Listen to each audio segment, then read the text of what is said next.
Hello everyone, this is Gorax. In today's video I will show you a summary of all my teams on the Otherworld Exploration endgame boss. I managed to do, I didn't do that yesterday because that was still work in progress and there's still one more team that I need to improve on day 3. But at the moment I'm doing quite good on my server, and let's go over the teams.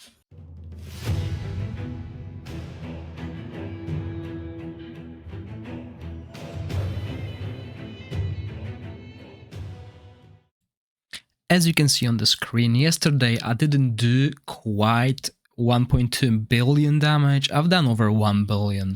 Nonetheless, yesterday was quite exhausting day because I had to go through all these teams and try to find the best ones that work for me.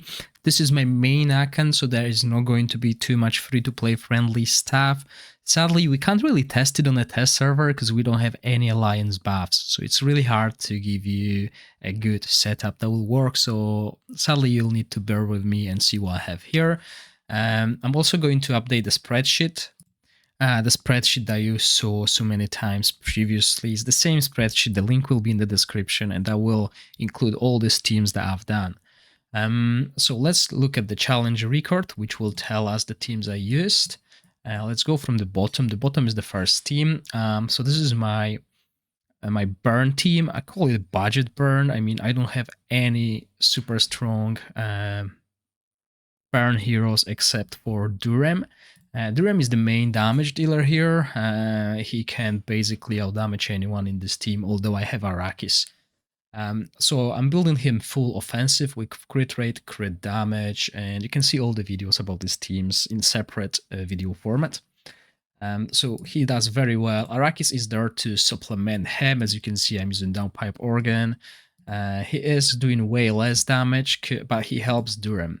He helps Durem to utilize his passive, and this is where Durem's damage is coming from. Every time we dispel or something happens to the burn, as you can see here, when we dispel, trigger, or expired, burn, we will do extra damage, and this is where the damage is coming from, because even when they die, when the ads die, that counts and we do damage. We have peaks to apply, apply burn here, and the only issue I had is survivability. I couldn't survive the whole 8 minutes previously, and I was running Adolphus plus Elminster, but there is a cool mechanic with the boss. If you apply Fear, Blind, or Charm, the boss will do 30% less damage. So as you know, we can apply Fear through Quest Titia battle skill. So this is a good upkeep here, even without the scrolls. 40 seconds, every 14 seconds, we will have this 30%.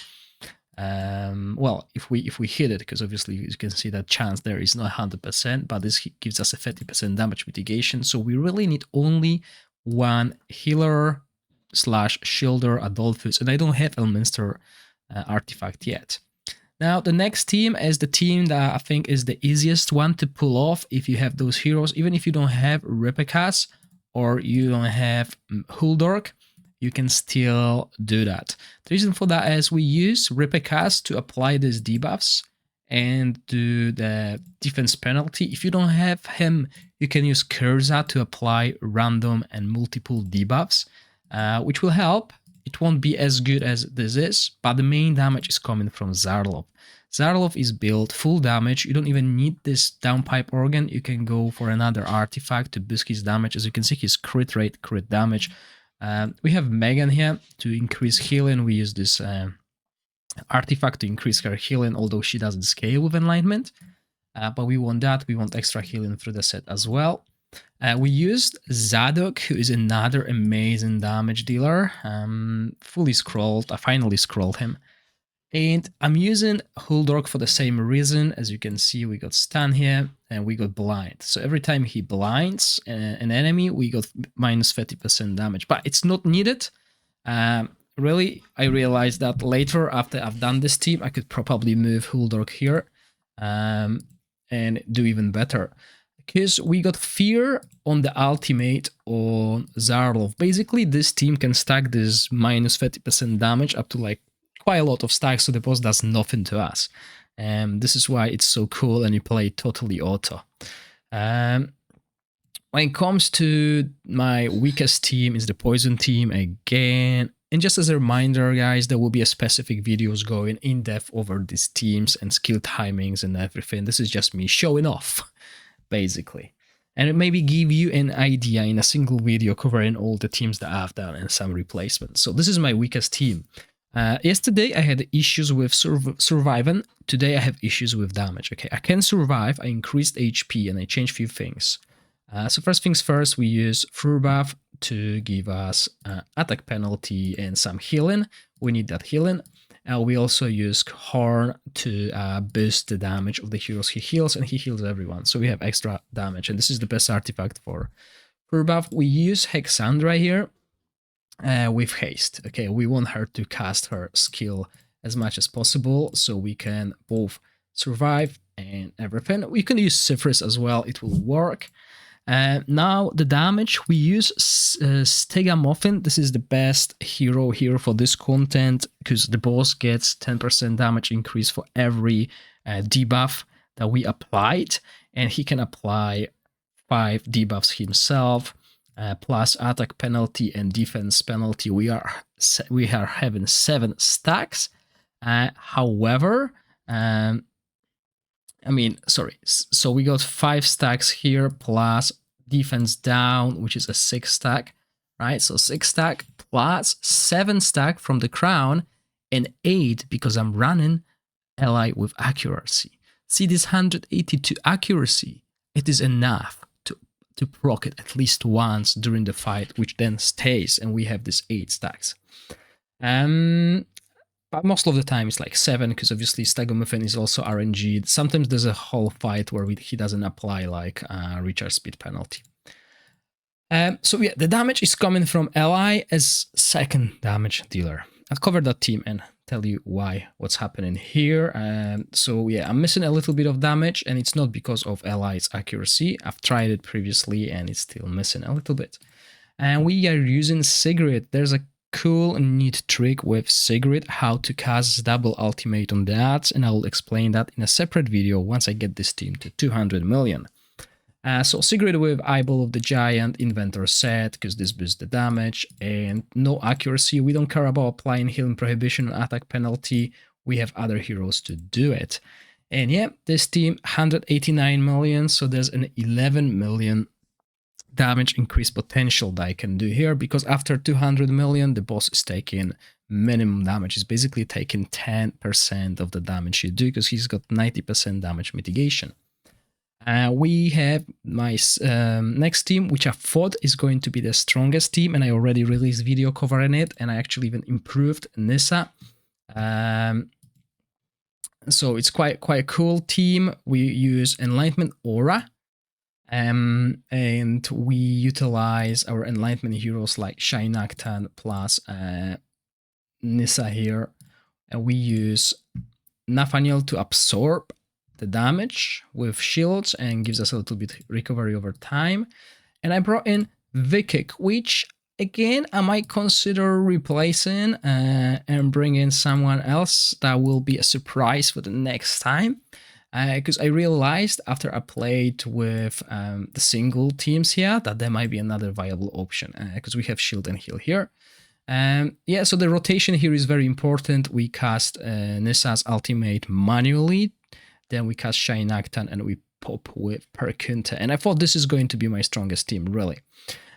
So then I had my rally team, which was a letdown yesterday. I only managed to get like 178 million damage, which is really low on first day.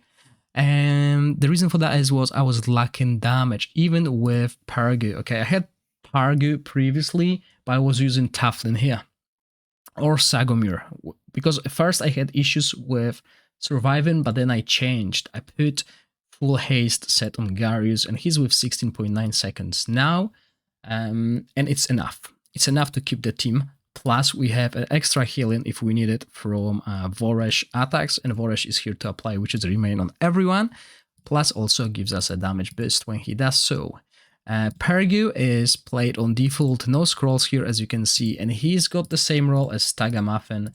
He casts his ultimate and applies 3 random debuffs, so once we get to 7 stacks, that's when we start rolling, and this is why he also has Crown of the Unclean, to make sure we have as many debuffs as possible. The main damage is coming from Huberg, and I changed the set. I was using Gambler set, but it works better with Inventor. So yeah, and rotation is we cast Voresh ultimate first, followed by Hegyu, who is our second damage dealer, because Hegyu has a chance of basically applying a rally, 75% chance of granting a rally for a random ally after casting an ultimate skill. So that's why we cast this first, so we can ensure Huberg has this, and then we follow with Huberg. In my last team, which yesterday did only 178 million damage, and today it just imploded, right? And so this is the team, and I'll go over the supports first. So we're using Arderep, and she's very important because we use a haste set on her again, as you can see, 99 haste. We're using the shield here as well, because she will overheal. When she overheals, we'll get a shield which mitigates damage. Defensive set, and as I said, haste is important because it reduces cooldown on everything. This will have an upkick. I'll be able to cast it two times during the single boss rotation. And I supplement it with Rose. Rose brings Crown, attack up, gives us attack penalty plus healing and a little bit of damage, as well as recharge speed penalty on her battle skill, which is amazing. That's already 20% damage up for this team. And Rally team is, and Frost team has only Frost, really, that they apply. So those two plus Frost, that is already a 30% damage increase. But we're forgetting about something, which is Remain, which gives us another 10%, which in all equals to 40%. Now, usually you run Rava with Cyril set, but since I have Rose with it, I went full damage, and I went for the Emperor set because it just works so well on Rava, and I don't know really why, but it works really well. The damage is huge, comparable to Rowena. So we have two very good sources of damage, and the next one is, of course, Rowena with Eyeball of the Giant, because she is utilizing the burst from her ultimate, and as you can see, I'm running her with, again, huge crit rate, crit damage, and the same for Rava, crit rate and crit damage. And the reason for that is because the last hero that we're going to use gives us a 30% increased crit damage, Aura Driz Durden. So the hero that people are saying is weak and they're not happy with it, this hero is actually amazing in the endgame content, second season in a row. So I'm using Drizzt with pipes to boost the attack of Rowena and Rava and Rose, which all scale with attack, which is amazing. Gambler set to utilize the multi-hits on the ultimate as well as passive and all the attacks, basically. This gives us a huge damage boost, and Drizzt is the top damage dealer in this team, and this team managed to do 216 million compared to my Perkunte with exclusive, or even a very good burn team. So I'm really happy with my performance on the second day. All it takes now is to improve this one day while just automatically playing all the other fights. So tell me about your progress, or how you're doing, or how you plan to do. Obviously, remember, there will be a spreadsheet available for you to always get back to all these videos, all these team informations. I hope you enjoyed the video. If you do, please click the like button and consider subscribing to my channel. As always, thank you for watching, stay safe, bye!